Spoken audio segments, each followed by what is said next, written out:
Setelah berkarya lebih dari 30 tahun di industri musik, diva Indonesia Krisdayanti siap menggelar konser bertajuk Semesta dengan menggandeng Erwin Gutawa Orkestra pada 5 Agustus mendatang. Konser tersebut juga melibatkan anak-anaknya seperti Aurel Hermansyah, Atta Halilintar, dan Amora Lemos. Pertunjukan ini dipersembahkan Krisdayanti untuk para penggemar yang telah mendukung perjalanan karirnya sekaligus menjadi bentuk rasa syukur atas nikmat yang telah dicapai selama 30 tahun.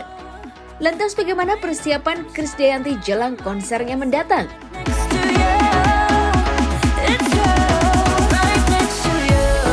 International Expo memang hanya memuat 2.500 pack kursi. Ini proper seat gitu, 2.500 layer tadi. Kita bagi di platinum, silver, gold, dan diamond. Ya, yang mudah-mudahan bisa semangat, penuh kehangatan dan penuh energi untuk bisa menarik banyak penonton. Berarti semua penonton sitting ya, Mia? Ya, sitting ya, makanya itu mungkin ini jadi satu perbedaan juga dengan konser sebelumnya, karena kalau kita ngomongin konser GCC pasti ada festivalnya. Jadi ini lebih ya karena mungkin lebih banyak ngobrolnya juga kan. Terus dinamikanya saya sebagai perempuan ibu ini kan tidak lebih lambat, tetap dinamis, tapi mungkin lebih banyak komunikasi. Ya, anak-anak semua ya insya Allah tampil. Dan ini menjadi dukungan luar biasa ya, karena nggak pernah menyangka kita bisa bikin konser besar lagi di usia 48 ini. Tentunya izin Allah SWT dan juga izin semua pihak-pihak yang terkait. Di konser ini menjelang akhir masa jabatan di DPR gitu. Ya.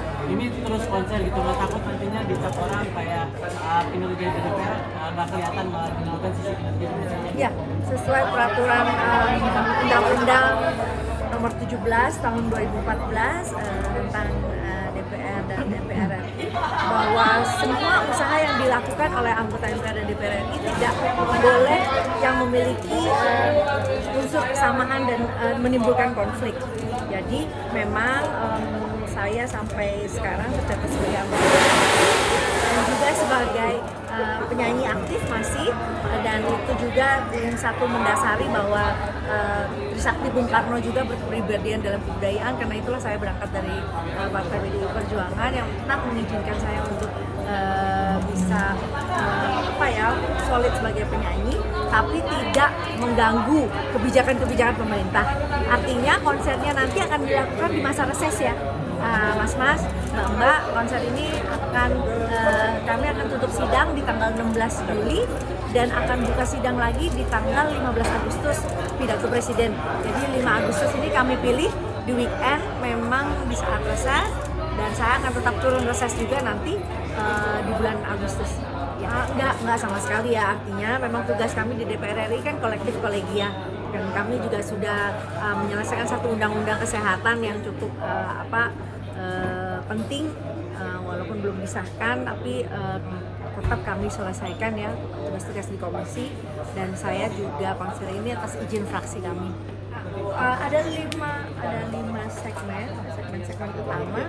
Saya bekerjasama pertama sekali dengan Didi Budiarjo, dengan Tex Savario, lalu dengan Meti dari Mission Meti, dan juga dari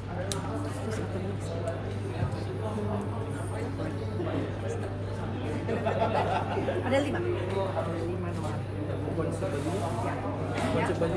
konsep baju ya. Kalau kita bicara konsep, semua ya tetap beauty ya, tapi signature saya kan masih tuh memang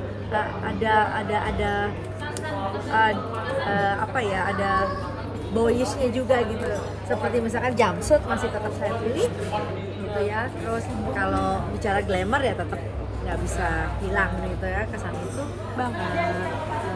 Masih ada nuansa warna pun juga warna-warna yang matang, ada warna Indonesia, ada warna beauty yang putih, ada merah gitu. Ya, banyak konser di Indonesia, makanya itulah kita harus kerja keras. Jadi ibaratnya popularitas tidak menjamin elektabilitas, ibaratnya gitu ya. Popularitas tidak menjamin apakah tiket ini bisa sold out. Nah, saya memohon semuanya dengan bantuan Gusti Allah tentunya ya, dan kerjasama untuk membuat konser yang memang sejatinya layak untuk dibeli tiketnya. Jadi mudah-mudahan teman-teman se-Indonesia bisa weekend dan juga jalan-jalan juga seluruh Indonesia ke Jakarta tanggal 5 Agustus nonton rame-rame konser Semesta gitu ya. Mimi sudah sering menggelar konser, masih ada ketegangan nggak sih, Mi? Iya, ya tegang itu jelas karena ini memang sama anak-anak ya pertama. Lalu ini kan promotornya kami dari Raya, dari pihak kami. Jadi itulah tadi karena saya tahu dapurnya, jadi otomatis kan tahu apa yang lagi dijadikan diskusi dan debat gitu. Sejauh ini kalau materi sih saya dengan Erwin Gutawa sih sejauh ini nomor-nomor produksinya kami udah siap ya. Hanya memang ada nomor-nomor banyak, nomor spesial dan berubah banget gitu ya. Jadi biasanya kan hits tuh disimpan belakang, ini hitsnya semua di depan gitu. Jadi ya mudah-mudahan otak ini terus mampu untuk menerima apa tantangan-tantangan Erwin Gutawa.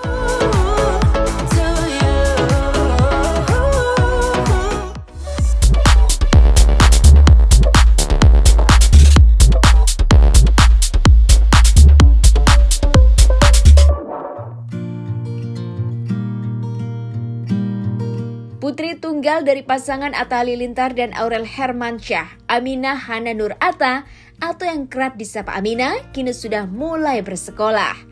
Sebagai seorang ayah, Atta mengaku sangat senang melihat perkembangan sang anak yang semakin aktif dan pintar saat sekolah. Kendati demikian, di tengah kebahagiaannya itu, Aminah kini sedang menderita penyakit eksim atau dermatis atopik. Rupanya penyakit yang diidap Aminah merupakan faktor keturunan genetik dari sang ayah. Lantas, bagaimana kondisi kesehatan Aminah saat ini? Karena kan hari ini nemenin Ibu E. Jadi Aminah emang nggak selalu nemenin sih. Emang kan di situ bapak ibunya nggak boleh nemenin, malah katanya anaknya harus sendiri, paling ditungguin di luar sama susnya. Tapi kadang mamanya ikut, kadang aku ikut. Jadi ganti-gantian biar mandiri. Kalau dekat dulu nanti jadinya mamanya. Eksim itu adalah penyakit kayak ada ya sakit kulit yang kita tuh namanya apa ya, mamanya lebih tahu dermi apa gitu. Jadi emang ada itu keturunan, tapi emang aku sama Aminah, kalau aku lebih banyak di daerah muka, kepala, leher, daerah sensitif. Kalau Aminah itu di kaki gitu, di kaki, di siku gitu. Jadi memang itu keturunan, tapi kita lagi coba untuk lagi menjalani perawatan, makanya Aminah juga kadang-kadang sering demam dan lain-lain. Jadi itu harus yang sering dijaga banget lah. Makannya ternyata dia sekarang nggak boleh makan kepiting, nggak boleh makan udang, nggak boleh makan beberapa makanan karena eksimnya langsung bisa merah, terus lama-lama bisa berdarah. Tapi sempat gatal-gatal nggak sih Bapak? Oh pasti, dia gatal banget. Sampai kalau lagi aku tidur sama dia itu kadang aku lagi tidur ya, bunyi krok, ngapain, ternyata dia ngegarukin kakinya sambil tidur sampai gatalnya. Jadi itu harus, kemarin kita juga udah bawa ke dokter, insya Allah ketemu caranya untuk menanggulangi ataupun mengobati ini. Happy banget, dia selalu loncat-loncat, dia selalu riang, gembira, dan selalu seneng lah ngelihat tingkah lakunya. Dia semakin pinter, malah dia seneng sekolah gitu loh. Kadang kalau sekolah dia paling depan berdirinya gitu, sekolah dance lah, sekolah gym lah. Jadi saya senang banget lah. Alhamdulillah kondisi kehamilan sehat walafiat, alhamdulillah. Mama Nur juga makin hari makin pede, makin fresh. Aku ngelihatnya malah istriku makin fresh. Aku memang terus terang membatasi kegiatan dia karena dia lagi hamil, jadi cuman boleh misalnya mau ada kegiatanmu satu sehari, nggak boleh yang panjang. Tapi masih ngidam nggak sih Pak Pata? Masih ada ngidam nggak sih? Ngidamnya juga apa Pak Pata? Ngidamnya tas yang ngeri-ngerinya jadi mendingan saya nggak nanya, tapi kayaknya ini istri saya itu orang yang hamilnya nggak merepotkan dan sangat mandiri, yang penting makan gitu, yang penting makan. Iya, awalnya memang Aminah sangat cemburu, cranky, nangis-nangis mulu. Cuman sekarang makin kesini dia makin kesana ya. Maksudnya makin kesini makin baik, makin tahu ada bayi, bahkan dia setiap hari nggak bisa lepas dari baby yang ada di dekapannya. Karena dia mungkin udah ngerasa dia bahagia.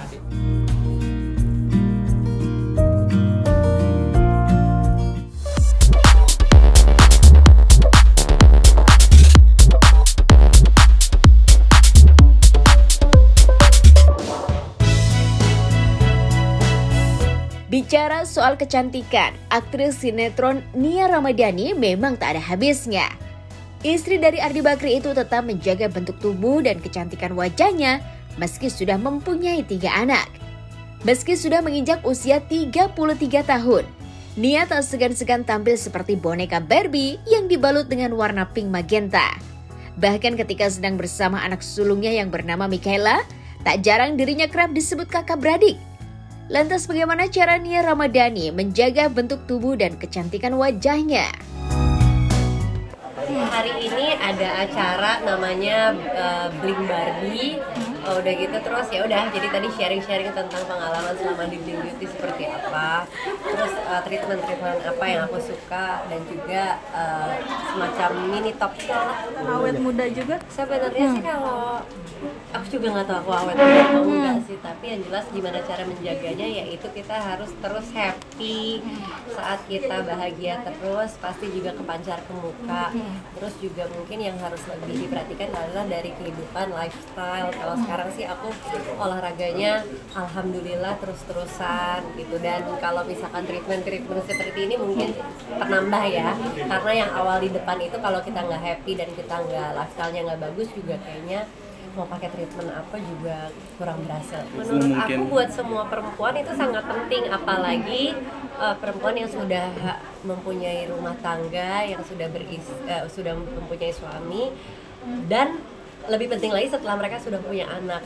Kadang-kadang banyak perempuan yang kalau misalkan banyak yang suka bilang kalau misalnya udah punya anak, ya udahlah, udah punya anak ini udah laku ini, ya udah terus dia nggak ngapa-ngapain. Justru menurut aku malah kita sebagai seorang ibu justru harus lebih berapa kali lipat lagi usahanya lebih banyak daripada anak-anak muda, karena kita harus tetap menjaga penampilan gitu. Ya kan mau nggak mau laki-laki itu yang dicari kan apa yang dilihat, jadi mudah-mudahan kita bisa selalu nyenengin suami lah. Sampai tahu itu ada juga aku sampai ngeliatin mana Barbie-nya ya gitu, tapi ya nggak tahu deh ya. Thank you. Sampai dibilang juga mirip Lalisa juga guys ini Kak. Kata-kata kita aminin aja ya, semua yang kata-kata yang baik, semua yang pujian-pujian yang baik diaminin aja. Walaupun aku juga nggak nangkep dari mananya ini mirip Lalisa lah, mirip Barbie lah gitu. Kalau dibudgetin itu enggak sih, cuman tergantung kebutuhan. Kayak misalkan ada juga saat dulu aku olahraganya nggak terlalu sering di matahari, ya perawatannya biasa aja. Cuman kalau misalkan belakangan karena di matahari terus, mau itu nggak bisa dicegah kayak sun effect gitulah, sunspot gitu. Nah itu emang harus dibantu dengan perawatan. Tapi kalau budget khusus aku sih seneng, karena memang mungkin dibilang kakak adik karena memang aku sama Mika tuh ngobrol banget juga, bukan selayaknya ibu-ibu yang zaman dulu. Ibu zaman aku kan ibu sama anak kayak ada gap. Kalau sekarang anak-anak zaman sekarang tuh kan nggak bisa kalau digituin, jadi emang kayak teman banget, dan dia apa-apa juga cerita sama aku. Dan memang aku juga pengen menjadi temannya dia, karena aku mengingat waktu dulu aku remaja, teman-teman itu jauh lebih penting daripada orang tua. Jadi aku harus memposisikan jadi temannya dia supaya dia bisa cerita. Kenapa ya? Kenapa sih Kak? Nggak tahu kenapa, ini dari Tuhan, jadi sudah tidak bisa diapa-apain lagi gitu. Nggak tahu kenapa tuh kelihatan semuanya. Emang udah lama kayak gitu apa gimana sih Kak? Udah lama, emang dari lu begini aja sih gitu. Nggak terlalu aku perhatiin juga, soalnya tidak mengganggu. Artinya ada rasa syukur tersendiri juga bagi Kania ketika dianugerahi ya seperti yang sekarang gitu kan ya. Sebenarnya apa bentuknya kita, seperti apa kita harus mensyukuri sih gitu, karena emang Tuhan kan menciptakan kita kan ada tujuannya masing-masing. Bentuk seperti aku sama bentuk seperti Mbak sama Mas semuanya juga kita harus selalu mensyukuri.